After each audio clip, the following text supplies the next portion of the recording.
Hi friends, இன்னைக்கு மகாசிவராத்திரி. மதுரையிலையும் பஞ்சபூத ஸ்தலங்கள் 5 இருக்கு. என்னென்னு பார்த்துடலாமா?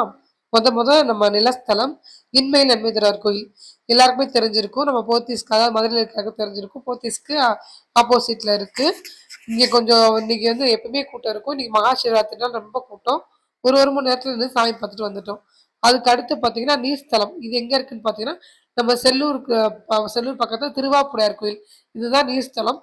இங்கேயும் க்ரௌடு சரியா இருந்துச்சு. ரோட்லாம் தாண்டி போய் நின்று இருந்துச்சு க்ரௌடு. ஒரு 1.5 மணி நேரத்துல சாமி பார்த்துட்டு வந்துட்டோம். அடுத்து பார்த்தீங்கன்னா நம்ம நெருப்பு ஸ்தலம். இது எங்க இருக்குன்னு பார்த்தீங்கன்னா காபாக்கு அப்படியே எய்த்தாப்புல இருக்கு. திருக்கைலாயம் கோயில்னு சொல்லுவாங்க. இது நெருப்பு ஸ்தலம். இங்க ரொம்ப கூட்டம். நாங்க 15 நிமிஷத்துல சாமி பார்த்துட்டு வந்துட்டோம்.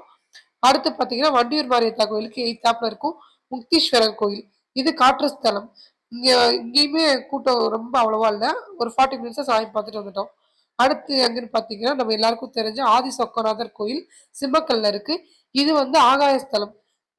நம்ம மதுரையில பஞ்சபூத ஸ்தலங்களையும் இன்னைக்கு சிவராத்திரி எதுமா நல்லபடியா தரிசனம் பண்ணிட்டு வந்தாச்சு. நெக்ஸ்ட் இன்னொரு சந்திக்கிறேன்.